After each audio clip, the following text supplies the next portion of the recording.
Doctor Mohit Kumar से acting general secretary के पास में बेल है। 5 मिनट के बाद में वो बेल बजेगा, ठीक है।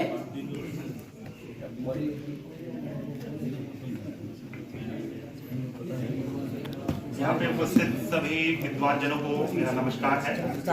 और देवभूमि नेपाल आकर आंतरिक मन से आनंदित हो रहा हूँ और पहली बार मेरा ये नेपाल का टूर है। मेरा नाम ज्योतिषाचार्य मोहित कुमार है, मैं रांची से हूँ और ज्योतिष के ऊपर मेरा अपना 2 यूट्यूब चैनल है।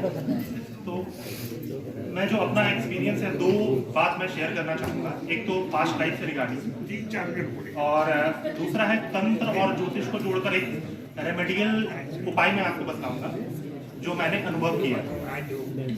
पहला कि पास्ट लाइफ ज्योतिष शास्त्र सिर्फ इन चीजों को समझने के लिए नहीं है कि मेरी शादी कब होगी और मेरा जॉब कब लगेगा।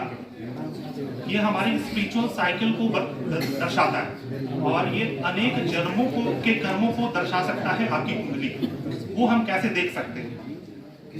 तो जैसा कि हम जानते हैं कि शनि जो है वो कर्म के अधिपति देवता है। तो शनि से हमें देखना है, शनि से पंचम भाव जो होगा वो हमारा प्रारब्ध कर्म होता है।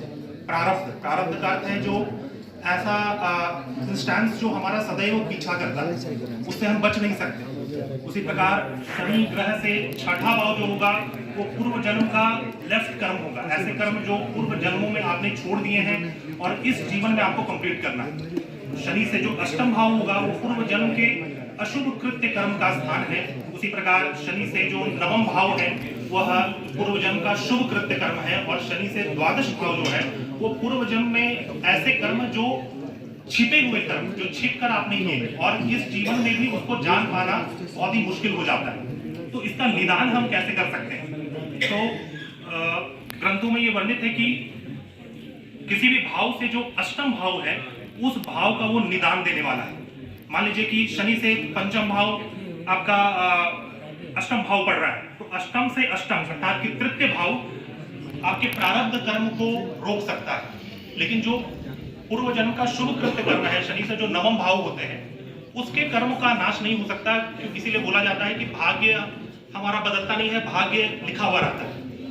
तो एक तो ये हुआ, मैं शॉर्ट में बता रहा हूँ। दूसरा एक छोटा सा रेमेडियल चीज मैं आपको बताना चाहता हूँ कि बीसा यंत्र के विषय में, ग्रहों के बीसा यंत्र के ऊपर कुछ प्रयोग मैंने किया है।